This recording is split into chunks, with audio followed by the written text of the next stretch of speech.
Hello and welcome back. I hope you enjoyed the last video where we spoke about the articulators or the various parts of the machinery that we use to produce different sounds. And we also spoke about one sound, the D sound, and we understood how it is pronounced or articulated differently in English as compared to the Indian languages. Today it is time to proceed and talk about a few more sounds, and I will demonstrate the difference in the way it is pronounced in the proper English accent as per the Queen's English and the Indianized version, which of course contributes to an Indian accent. Okay, so we are going to talk about three sounds today, and these sounds are known as plosive sounds. The word plosive has been taken from the word explosion. You must be wondering, what do sounds have to do with explosions? But I'll explain the reason we call these sounds plosive sounds. First, please make a note of these three sounds. They are P as in parrot, T as in tomato, and K as in kite. Okay? You might have observed that it's pronounced slightly differently from how we would pronounce the P, T and K in our native languages. I will demonstrate the difference, so don't worry about that. Let us first understand why these are called plosive sounds. Okay? So I want you to hold a hand in front of your mouth and say P.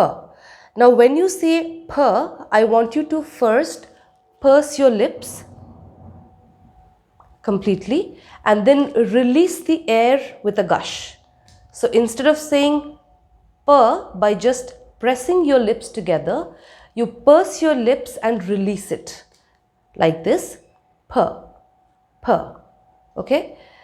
And this is one of the points of difference between an Indian accent and the global English accent. So instead of saying papa, I would say papa. Instead of saying parrot, I would say parrot. Instead of saying pigeon, I would say pigeon. Okay? And if you put a hand in front of your mouth, you will feel the difference. P, you feel the gush of air. P, not so much. Okay? That is why the P, T and K sounds are called plosive sounds. Now let's move on to the T sound. Now, question for you, since we already know about the articulators now, can you identify the articulators being used for the T sound? The tongue touches the hard palate? No. The post-alveolar ridge? Not really.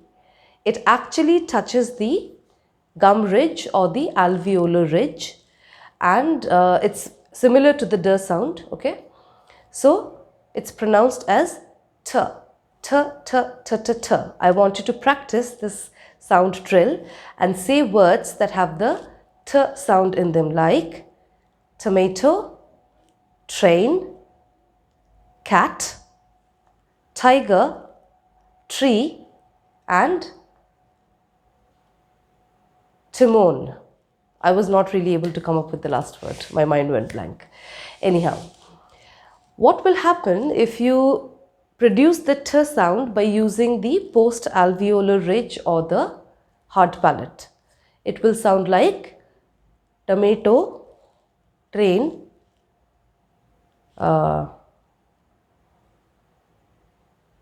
tile, tiger, and so on. Do you hear the difference? Let's try this again.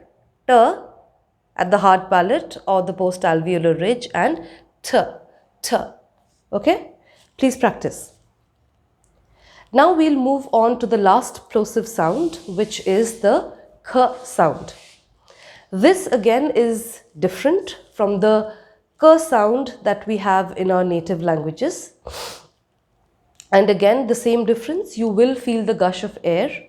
So when you produce the k sound, the back of your tongue touches the first part, the front part of the velum or the soft palate. K. And when I say k, it's somewhere between the k and the k sounds that we have in our native language. Okay. And it's produced a little further back. So the back of the tongue will touch the back part of the soft palate. So let's try this. K, this is the Indian sound. K.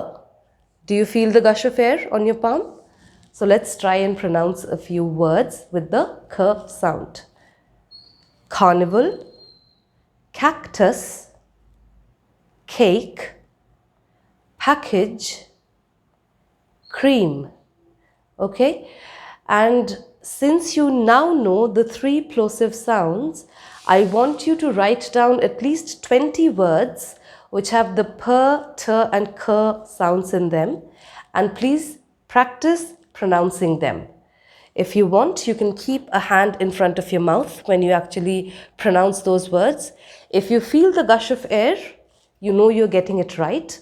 If not, you need a little bit more practice. Get the practice done, get back to me and let me know. All the best to you on your journey of perfecting the accent in which you speak. I will be back with the other common sounds which we as Indians usually swap with our native language, which distorts our pronunciation and impacts our accent. If you want to know more or anything else about how to speak English, if you have any specific pain areas that you have been struggling with, I would love to know and I would love to help out. Please let me know.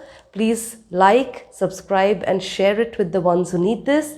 Thank you so much again for being with me. Take care. Have a nice day.